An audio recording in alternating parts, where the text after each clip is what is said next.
This is an overview of how I created a personal learning network.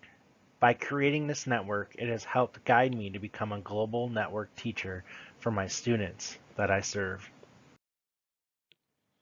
Before creating and expanding my personal learning network, I've relied on face-to-face conversations. Face-to-face conversations and networks are still a big part of my personal learning network, but now I turn to Reddit, Pinterest, and Twitter to get even more different perspectives than mine. Reddit serves as an option to find a group of people with the interests of everything you can imagine. I've subscribed to subreddits that are specific to my teaching position. One downside to Reddit is that I do not know where people are from or their real name up front. People's profiles are limited unless they've chosen to share. Pinterest has been a place to save ideas to try. Recently, I've used it to find new ways to reach my students when they do not learn. Not only looking for ideas, but sharing what has worked for me as well. Twitter, with the use of TweetDeck, is a quick, easy platform to use for my learning network. Because it is very easy to share and post, there is too much information to keep up on at times.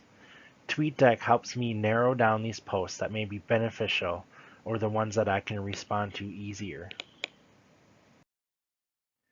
When participating in online discussions, if I have something to add or a question to ask, I do it. If I feel what I'm working on or just learn is important to what is currently happening in education, I share this and give a blurb on why I feel it is important and how it can be useful for others.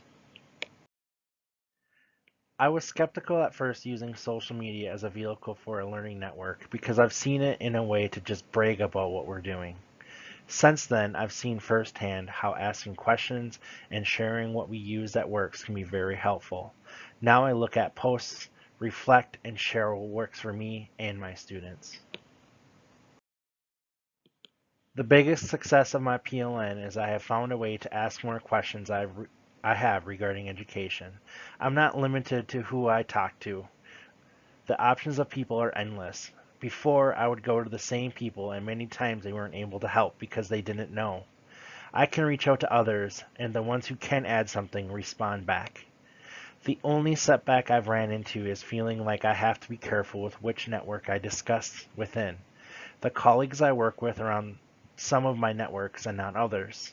I have the fear of people taking things the wrong way and feeling defensive. To overcome this, I need to be aware of what I post on any social media, following the same professionalism as I would in a face-to-face setting. With this, I've also had a change in mindset. Richardson and Manicabelli mention in Personal Learning Networks that learning in networks begins with our passion to learn. To do this, we need to share as much valuable stuff we learn as often as we can. I need to keep in mind when others share things on social media, what they post is valuable to them. Just because what they share isn't valuable to me doesn't mean it isn't valuable to someone else, or vice versa. What I share may not be valuable to everyone, but it can be valuable to someone. After this course, I need to keep going, find new people to connect with, and share my thoughts and ideas to help myself and others continue the passion for lifelong learning. I may never know what my ideas, thoughts, or things I share on my personal learning network may do to help others come up with the next big thing.